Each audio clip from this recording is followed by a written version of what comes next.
अच्छा, last time जो है मैंने वो लिमिटेशंस ऑफ न्यूटोनियन मैकेनिक्स वाला करा दिया, तो मैंने नहीं पढ़ाना, वो आपने उधर से ही देखना है उसको, ठीक है, यूट्यूब से। मैं अब आगे जो है वो मूव ऐड करूँगा कंस्ट्रेंट्स के ऊपर।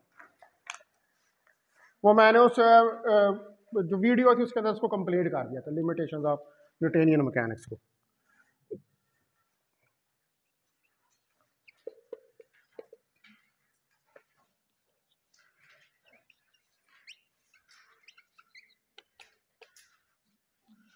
कंस्ट्रेंट्स या रिस्ट्रिक्शंस। अब बेसिकली हम जो है वो मैकेनिक्स को स्टडी कर रहे हैं, तो मैकेनिक्स के अंदर आप मोशन को स्टडी करते हैं, और मोशन जो है वो 1D में भी हो सकती है, 2D में भी हो सकती है, और 3D के अंदर भी हो सकती है। तो सिंपल मैं ये कंस्ट्रेंट की बात, इसकी डेफिनेशन कर रहा हूँ, इसको बता रहा हूँ कि आप ये जो 3D के अंदर, ठीक है, मोशन हो सकती है, ये अब अगर एक बॉडी जो है वो एक्स एक्सिस में भी मूव कर सकती है, वाई एक्सिस में भी मूव कर सकती है, और जेड एक्सिस में भी मूव कर सकती है। वाई, एक्स और जेड तीनों एक्सिस में मूव कर सकती है। तो इसका मतलब है कि हम कह सकते हैं इसकी 3 डिग्रीज ऑफ फ्रीडम, ठीक है, इसकी 3 डिग्रीज ऑफ फ्रीडम, यानी कि 3 डिग्रीज की इसको इजाजत है, अलाउ है। फ्रीडम का मतलब है कि इसको आजादी है कि ये 3 साइडों के ऊपर मूव कर सकती है। अब अगर हम ये जो डिग्रीज ऑफ फ्रीडम है, इनमें से किसी एक डिग्री ऑफ फ्रीडम के ऊपर रिस्ट्रिक्शन लगा दें, यानी कि हम ये कहें कि बॉडी जो है वो नहीं 3 में नहीं मूव कर सकती, वो 2 में कर सकती है या 1 में कर सकती है, तो ये क्या आप लगा रहे हैं उसके ऊपर? कॉन्स्ट्रेंट, रिस्ट्रिक्शन लगा रहे हैं, ठीक है, कि उसको अलाउ नहीं है, आपने उसको इतना ही अलाउ किया है कि वो 1D में मूव करे, 2D में करे, अगर 3D में कर रही है फिर तो उसके ऊपर कोई रिस्ट्रिक्शन नहीं है। लेकिन अगर 2D में कर रही है तो एक उसकी डायमेंशन कम हो गया, यानी कि उसके ऊपर आपने रिस्ट्रिक्शन लगा दिया। अगर 1D में कर रही है तो 2 डिग्रीज ऑफ फ्रीडम जो है वो आपने उसकी खत्म कर दिया। तो इसको हम क्या कहते हैं? कंस्ट्रेंट। कंस्ट्रेंट का मतलब होता है रिस्ट्रिक्शन लगाना, अलाउ ना करना, पाबंदी लगा देना, उसको हम कहते हैं कंस्ट्रेंट, ठीक है। तो कोई भी ऐसी चीज, एनीथिंग that restricts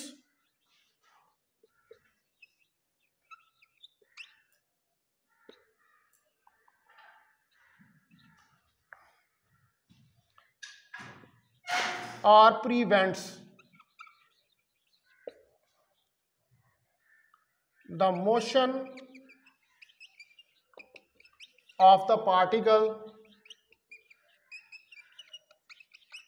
जो रिस्ट्रिक्ट करे या प्रिवेंट करे मोशन ऑफ पार्टिकल को किसी भी सिस्टम ऑफ पार्टिकल्स में,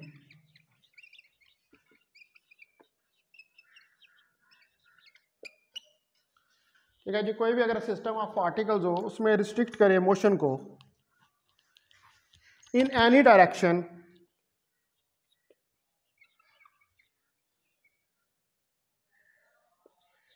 in any direction is called constraint। तो इसको हम constraint का नाम जो है वो देते हैं।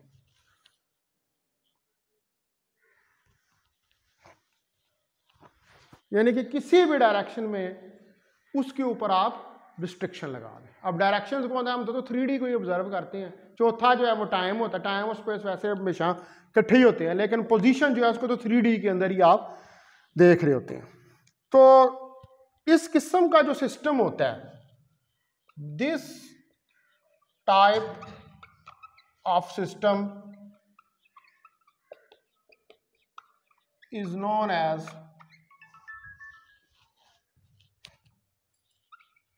constraint system।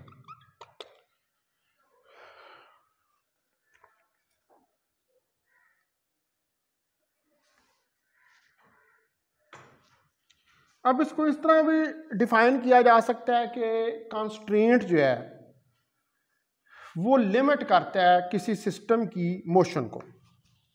और इसकी दूसरी डेफिनेशन आप लिख सकते हैं कि constraints are that which limit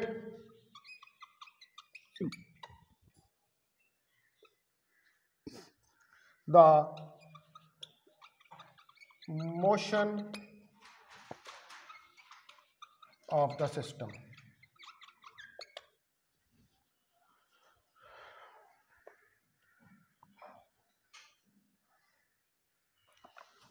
और जो रिस्ट्रिक्टेड मोशन होती है कोई भी, उसको हम कहते हैं constrained motion. Any restricted motion is known as constrained motion।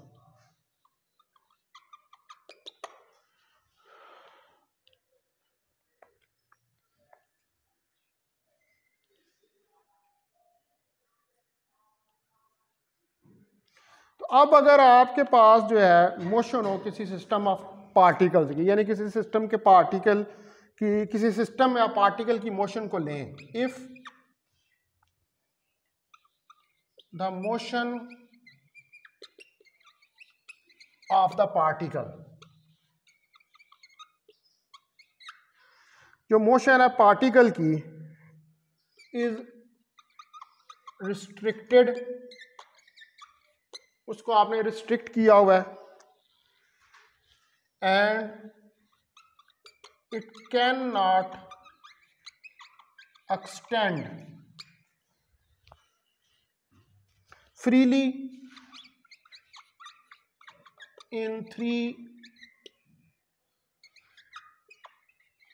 Dimensions, और इसको आपने एक्सटेंड नहीं किया हुआ फ्रीली 3 डायमेंशंस के अंदर, then the motion is said to have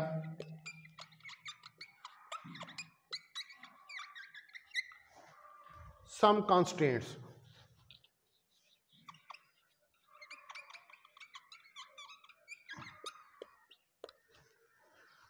क्योंकि 3 डायमेंशंस के अंदर वो फ्रीली मूव नहीं कर सकता, तो इसलिए इसके ऊपर रिस्ट्रिक्शंस हैं। ठीक है, तो लिहाजा इस किस्म की मोशन जो है वो कॉन्स्ट्रेंड मोशन है, उसके ऊपर कॉन्स्ट्रेंट जो है वो अप्लाई हुए हैं, उसकी डिग्री ऑफ फ्रीडम्स जो हैं उनको लिमिट किया हुआ। तो यहाँ तक ये 3 डेफिनेशंस जो हैं वो मैंने राइट डाउन किया, तो यहाँ से यही पता चला है कि बेसिकली कॉन्स्ट्रेंट क्या है, मोशन के ऊपर एक रिस्ट्रिक्शन।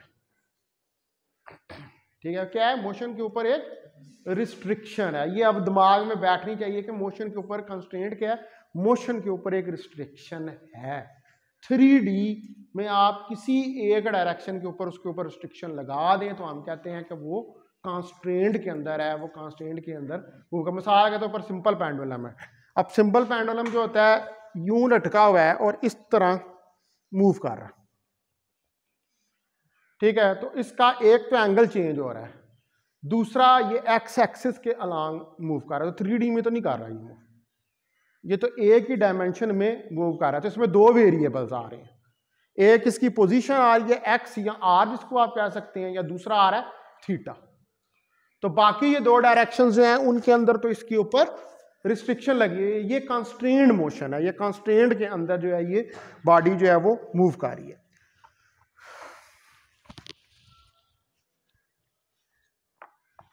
तो जो कंस्ट्रेंट्स हैं,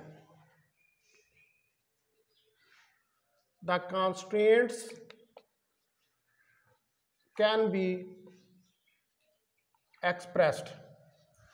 तो आप जो कंस्ट्रेंट्स हैं उनको एक्सप्रेस कर सकते हैं in terms of equations, in terms of equations, equations की टर्म्स में, या और appropriate conditions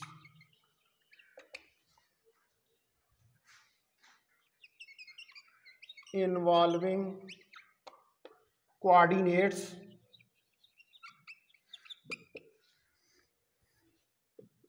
xi or velocities xi dot. तो इसका मतलब है कि यहाँ तो आप कंस्ट्रेंट्स जो हैं उनको इक्वेशंस की टर्म में एक्सप्लेन कर सकते हैं, यानी कि वेलोसिटीज़ की फॉर्म में भी कंस्ट्रेंट जो है वो अप्लाई किया जा सकता है, और पोजीशन यानी कि एक्स आई पोजीशन की फॉर्म में भी कंस्ट्रेंट जो है उसको आप, यानी कि कोऑर्डिनेट का क्या मतलब होता है, कोऑर्डिनेट किसको डिस्क्राइब कर रहा था, उसकी पोजीशन को, उस कोऑर्डिनेट का जाके आप जो है वो प्रोडक्ट ले लें, ठीक है, यानी कि उसको डिफरेंशिएट कर दें तो वो डॉट आ जाती है, तो वो क्या उसकी बन जाएगी, उसकी वेलोसिटी बन जाएगी। तो आप इनके ऊपर जो है वो कंस्ट्रेंट्स जो है वो अप्लाई कर सकते हैं। अब हम किस तरह अकोमोडेट कर सकते हैं कंस्ट्रेंट्स को, how can we accommodate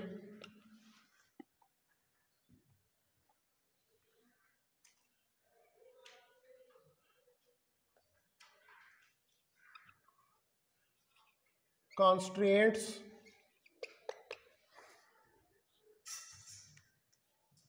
in the system of motion।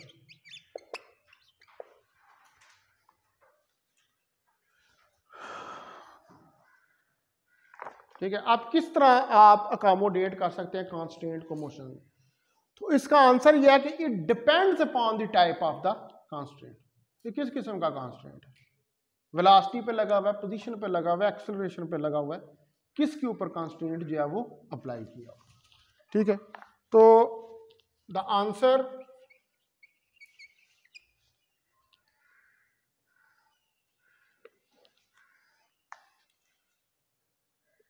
It depends on the type of the constraint.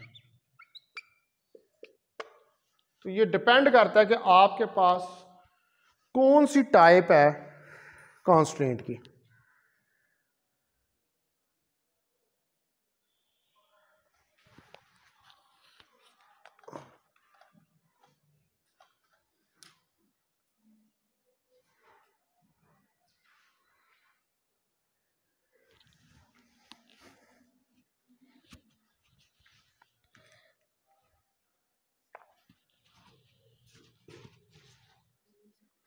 अब एक्स आई जो है इसको आप लिख सकते हैं x i y i z i, ठीक है। इसी तरह एक्स आई को लिख सकते हैं आर आई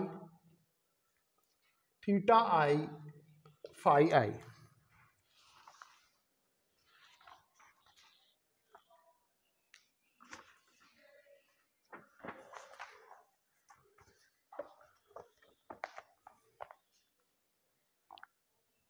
ठीक है, ये मैंने इसको पोजीशन को लिखा है, एक को मैंने कार्टेशियन कोऑर्डिनेट्स में लिखा है और एक को मैंने स्फेरिकल कोऑर्डिनेट्स में लिखा, और इसको मैं सिलेंड्रिकल में भी लिख सकता हूँ। अगर मैं कहूँ कि एक्स आई रो थीटा जेड, ये सिलेंड्रिकल के अंदर आ जाए।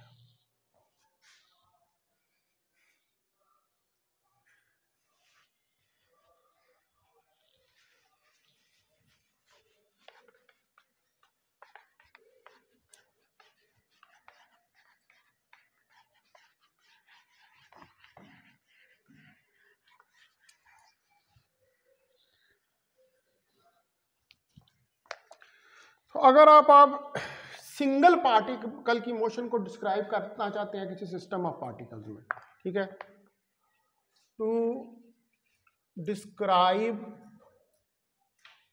The motion of a single particle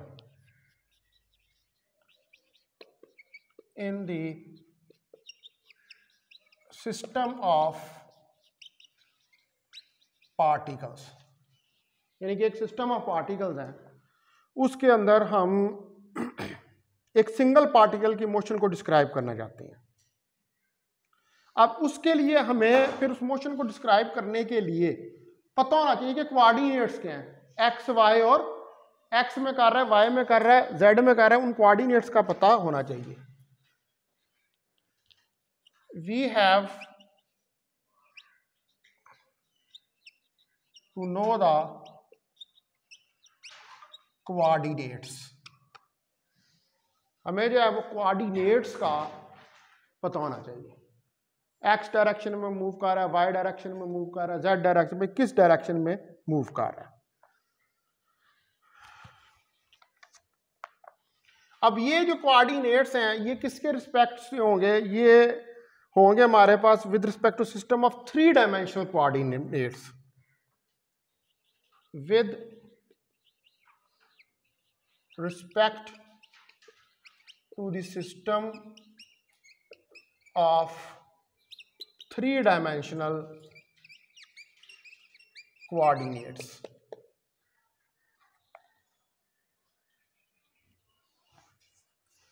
तो 3D के मुताबिक आप इसको देखेंगे एक्स वाई और जेड कि किस डायरेक्शन में मूव कर रहा है। तो अगर हमारे पास n पार्टिकल्स हैं, if n particles moving freely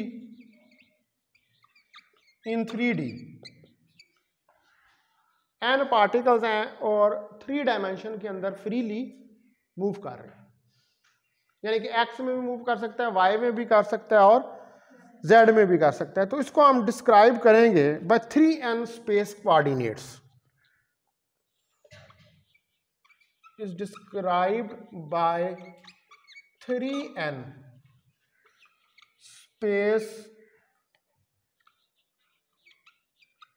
coordinates, क्योंकि हमारे पास स्पेस के 3 ही कोऑर्डिनेट्स हैं जो x, y और z हैं, और n नंबर ऑफ पार्टिकल्स हैं, तो फिर 3n 3 कोऑर्डिनेट्स और n नंबर ऑफ पार्टिकल्स, तो 3n कोऑर्डिनेट्स हैं वो फिर हमारे पास हो जाएंगे। अब ये जितने कोऑर्डिनेट्स हैं, अब यहां पर ये भी चीज देखने वाली है कि क्या ये सारे कोऑर्डिनेट्स एक दूसरे से इंडिपेंडेंट हैं, या ये कोऑर्डिनेट्स जो हैं ये एक दूसरे के ऊपर डिपेंड करें। यानी कि जब आपने कंस्ट्रेंट मोशन को डिस्क्राइब करना है तो आपको ये भी देखना पड़ेगा कि उन कोऑर्डिनेट्स की एक दूसरे के ऊपर डिपेंडेंस है या नहीं है। ठीक है, तो ये चीज भी हमें मद्देनजर रखनी पड़ेगी। बट ऑल द कोऑर्डिनेट्स, लेकिन जितने सारे कोऑर्डिनेट्स हैं आर नॉट इंडिपेंडेंट, यानी कि उनमें से कुछ जो है वो एक दूसरे के ऊपर डिपेंड भी करते हैं। Where there are constraints in the system, यानी कि अगर एक दूसरे से इंडिपेंडेंट नहीं है तो कहीं पर उनके दरमियान में डिपेंडेंस जो है वो मौजूद है, तो इसका मतलब है कि सिस्टम फिर फ्री नहीं, उसमें जो कोऑर्डिनेट्स हैं उनके ऊपर कहीं पर रिस्ट्रिक्शंस जो हैं वो इम्पोज हुई हैं। ठीक है, तो इसका मतलब है कि आप ये कह सकते हैं कि इस सिस्टम के अंदर कॉन्स्ट्रेंट्स हैं। ठीक है, रिस्ट्रिक्शंस जो हैं वो लगी हुई हैं।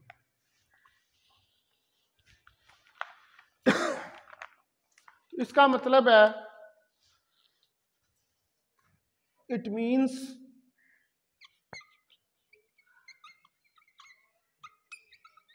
देयर आर रिस्ट्रिक्शंस, यहां पर रिस्ट्रिक्शंस जो हैं imposed on the कोऑर्डिनेट्स। तो यहां पर कोऑर्डिनेट्स के ऊपर रिस्ट्रिक्शंस जो हैं वो इम्पोर्ट्स हैं।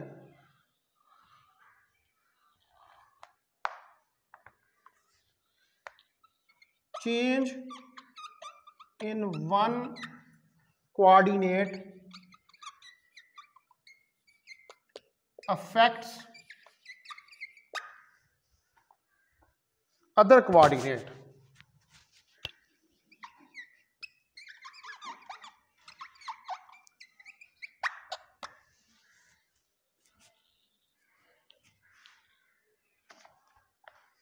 तो चूंकि ये जैसे मैंने भी शुरू में कहा कि इंडिपेंडेंट नहीं है, ये डिपेंडेंट है। तो जब ये डिपेंडेंट है तो इसका मतलब है कि अगर एक कोऑर्डिनेट के अंदर चेंज आती है, चूंकि रिस्ट्रिक्टेड सिस्टम है, कंस्ट्रेंट वाला सिस्टम है, अगर एक कोऑर्डिनेट के अंदर चेंज आती है तो चूंकि कोऑर्डिनेट्स एक दूसरे से इंडिपेंडेंट नहीं है तो फिर दूसरे कोऑर्डिनेट के ऊपर भी उसका असर जो है वो इफेक्ट जो है वो देखा जाएगा। ठीक है, क्योंकि कंस्ट्रेंट मोशन है, रिस्ट्रिक्टेड मोशन है। तो ये रिस्ट्रिक्शन जो हैं इनको जैसे मैंने पहले आपको बताया कि इनको आप इक्वेशंस या अप्रोप्रिएट कंडीशंस की फॉर्म में एक्सप्लेन जो है वो कर सकते हैं। अब यहाँ तक हमें समझ आ गई कि कंस्ट्रेंट जो हैं वो क्या होते हैं। ठीक है, नो नेक्स्ट टाइम में देखना कि ये किन किन सिस्टम्स में किस किस तरह ये आते हैं, इसकी एग्जांपल्स जो हैं उनको हमने डिस्कस करके देखना है।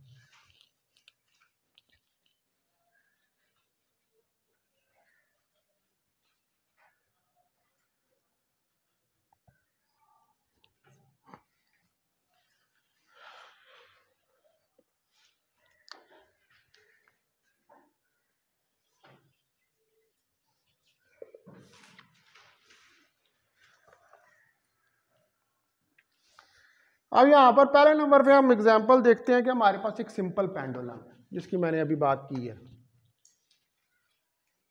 Consider a simple pendulum.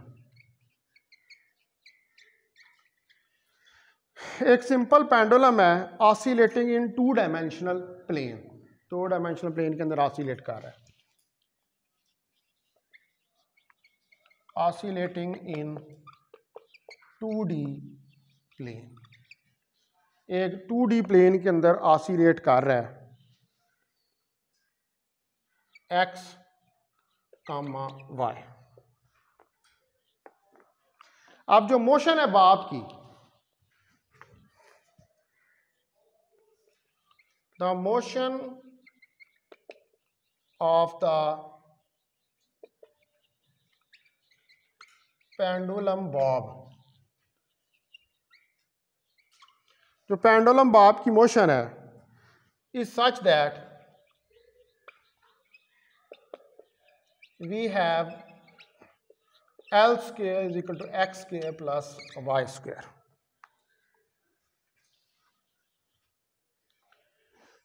तो अब ये रिलेशन है कोऑर्डिनेट्स के दरमियान में, दो कोऑर्डिनेट्स के दरमियान। ठीक है, अब आपके पास सिस्टम किस तरह है कि आप देखें कि ये पेंडुलम है, ये इसका बॉब है, ये एंगल थीटा बन रहा है, ये वाला इसका एक्स एक्सिस है, ये इसकी लेंथ है और ये वाई है इसका।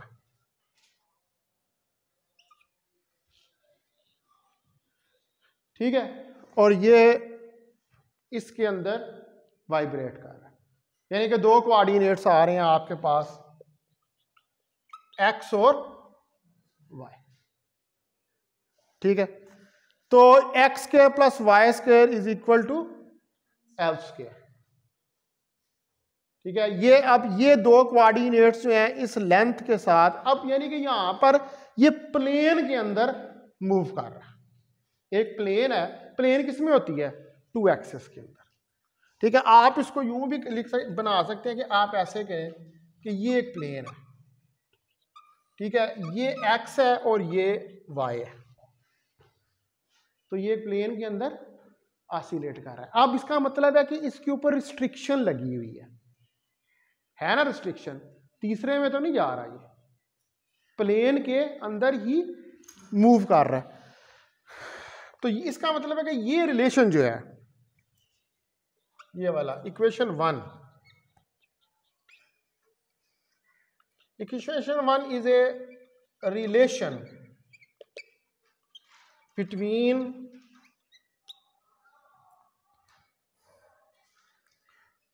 To coordinates. ये दो कोऑर्डिनेट्स के दरमियान में रिलेशन है, and thus it is a constant. और ये कांस्टेंट है, कांस्टेंट की इक्वेशन है जो आपको बता रही है कि प्लेन के अंदर जो है बॉडी वो मूव कर रही है। तो इसका मतलब है कि यहां पर अब आप मोशन को एक सिंगल इंडिपेंडेंट कोऑर्डिनेट से डिस्क्राइब कर सकते हैं। अब यहां पर कौन सा सिंगल इंडिपेंडेंट कोऑर्डिनेट है इस सिस्टम के अंदर है? कौन सा है? इंडिपेंडेंट क्यों नहीं है?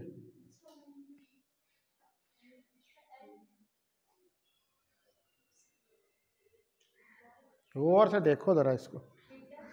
हाँ, थीटा, थीटा जो है वो इसके अंदर इंडिपेंडेंट कोऑर्डिनेट है। ठीक है, बाकी तो सारे रिलेटेड है, वो तो क्योंकि थीटा जो है उसका तल्लक एक्स और वाई के साथ नहीं है। वो तो थीटा तो रोटेशन को या वाइब्रेशन को डिस्क्राइब कर रहा है, वाइब्रेशनल डिग्री ऑफ फ्रीडम को डिस्क्राइब कर रहा है। ठीक है, तो थीटा जो है यहां पर वो एक इंडिपेंडेंट कोऑर्डिनेट है इसके अंदर, इस सिस्टम के अंदर।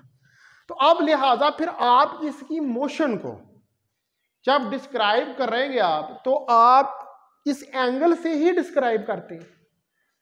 जब सिंपल पेंडुलम को डिस्कस करते हैं तो क्या करते हो? एंगल ही निकालते हो ना, theta is equal to x over L. उसकी जरा डेरिवेशन के ऊपर जाएं, जब आप टाइम पीरियड कैलकुलेट करते हैं तो आप थीटा एंगल ही निकाल रहे होते हैं। एक्चुअली एंगल इसलिए निकाल रहे होते हैं कि हम इस सिंपल पेंडुलम की मोशन को एंगल से डिस्क्राइब करेंगे। जो थीटा ये कोऑर्डिनेट इसका आ रहा है, एक्स और वाई तो हैं, साथ तीसरा जो बीच में वाइब्रेशन का कोऑर्डिनेट भी आ रहा है। ठीक है ना, देखें ना, इस मीन पोजीशन के अबाउट ये वाइब्रेट कर रहा है और हर पॉइंट के ऊपर इसका एंगल जो है वो चेंज हो रहा है। तो इसका मतलब है कि जब आप इसकी पोजीशन को डिस्क्राइब करेंगे, अब आपको पता है कि ये इक्वेशन क्यों लिखी गई है यहां पर? अगर मैं इस इक्वेशन को यहां पर यूं लिख दूं इसको कि x square plus L square y square plus L square is equal to 1, तो ये कौन सी इक्वेशन बन जाती है?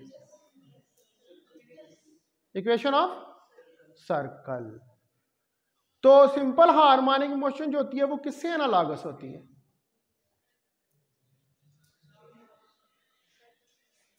Circular motions. ये देखा, कोई चीज याद नहीं, दफा अगर याद करके रखना है कि फजूल कहां। Circular motion, wave and oscillation के कोर्स के अंदर आपने इसको पढ़ा हुआ। तो ये थीटा क्या, अब ये वाइब्रेट कर रहा है ना, तो आप इसके साथ एक पॉइंट ले लें, तो जब अपनी एक वन रोटेशन कंप्लीट करेगा तो सर्कल के अंदर एक पार्टिकल भी अपनी फुल रोटेशन को कंप्लीट कर। ठीक है, लिहाजा यहां पर इस मोशन के अंदर ये थीटा एक ऐसा कोऑर्डिनेट है जो इस सिस्टम की मोशन को डिस्क्राइब कर रहा है। ठीक है, तो देयरफॉर द मोशन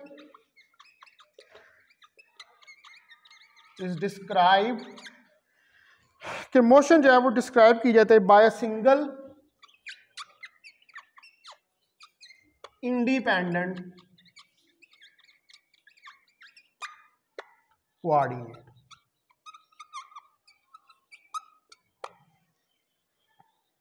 और यहां पर सिंगल इंडिपेंडेंट कोऑर्डिनेट कौन सा? थीटा।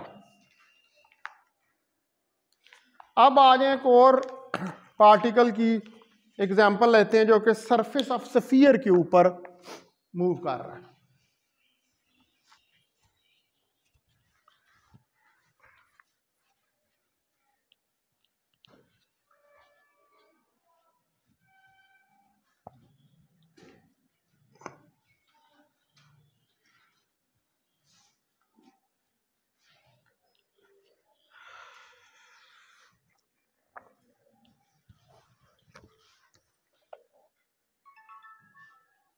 एग्जाम्पल नंबर 2 देखें।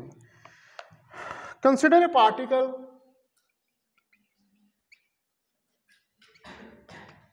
एक पार्टिकल को कंसिडर करें moving on the surface of the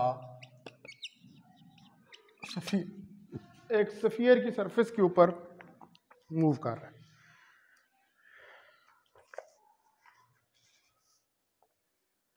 अब यहां पर आपने इसके ऊपर एक कंस्ट्रेंट लगा दिया। क्या कंस्ट्रेंट लगा दिया? कि ये सिर्फ सरफेस के ऊपर मूव कर रहा है, मतलब इसको पूरी आज़ादी नहीं है। ठीक है, जिस तरह अभी आप लोगों पर भी कंस्ट्रेंट लगा हुआ, आप इस कमरे से बाहर नहीं निकल सकते। ठीक है, तो इस पर भी एक कंस्ट्रेंट लगा दिया है कि ये पार्टिकल जो है सिर्फ सरफेस के ऊपर मूव कर सकता है। ठीक है, द पार्टिकल is restricted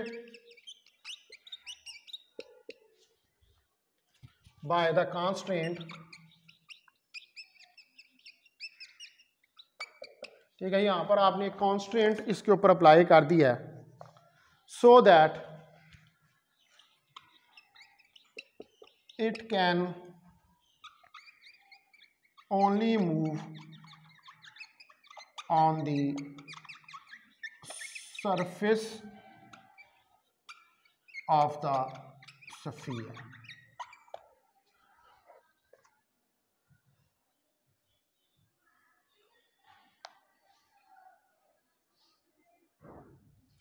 या किसी ऐसे रीजन के अंदर जो एक्सटीरियर टू द सरफेस है, और in the reason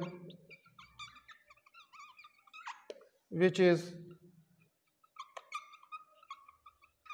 exterior to the surface।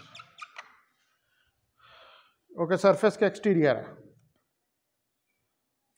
यानी कि it is not moving inside, surface के ऊपर है, बाय वाई साइड पर है, अंदर की तरफ मूव ये नहीं कर रहा। It is not moving inside, ये अंदर की तरफ जो है मूव नहीं कर रहा। तो अब यहां पर 3 कार्टेशियन कोऑर्डिनेट्स आएंगे हमारे पास। Now we have 3 Cartesian coordinates, 3 Cartesian यानी कि एक्स, वाई और जेड, जो कि सेटिस्फाई करेंगे इस इक्वेशन को कि x square plus y square plus z square is equal to a square.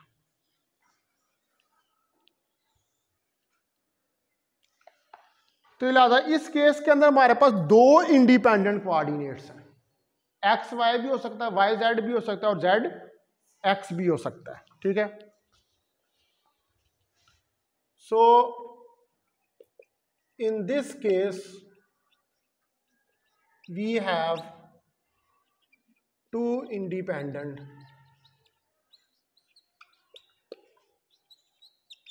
coordinates।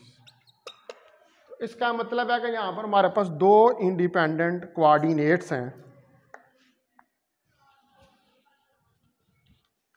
तो अगर हमें x और y का पता हो तो फिर हम z को भी फाइंड कर सकते हैं। ठीक है, if we know x and y, we can find z। तो फिर हम z को भी फाइंड जो है वो कर सकते हैं। अच्छा, अब तीसरी एग्जांपल ये है कि अगर ये जो केस है इसमें हम ये कहें कि स्फीयर किसी भी जगह पर पार्टिकल किसी भी जगह पर स्फीयर में मौजूद है, यानी कि आप सिर्फ ये नहीं कह रहे कि वो सरफेस के ऊपर मूव कर रहा है, यू आर सेइंग कि किसी भी जगह पर वो, यानी कि अब इसका मतलब है कि वो एक्स वाई जेड किसी भी डायरेक्शन में स्फीयर के अंदर मूव कर सकता है। ठीक है, तो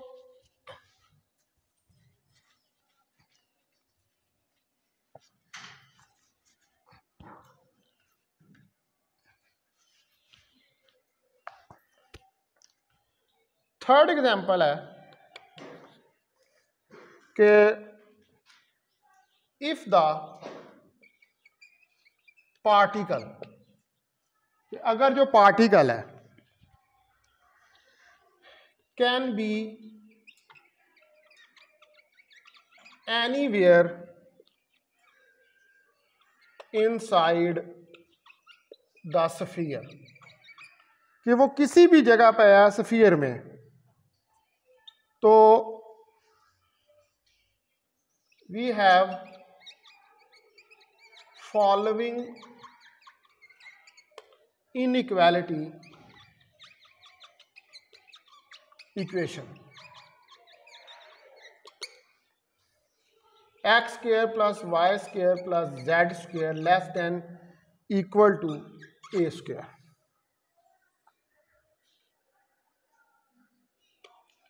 तो अब यहां पर इस केस में हमारे पास कोई भी कंस्ट्रेंट नहीं है in the form of equation.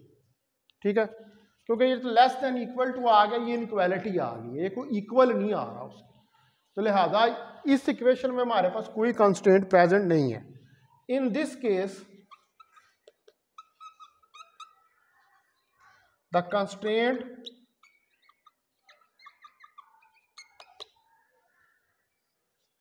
is not in the form of a equation।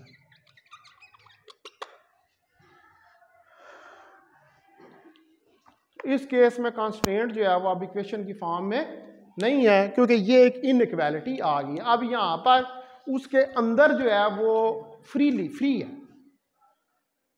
Sphere के अंदर एक्स डायरेक्शन में जा सकता है, वाई डायरेक्शन में भी जा सकता है, जेड डायरेक्शन जो है उसके अंदर भी जा सकता है।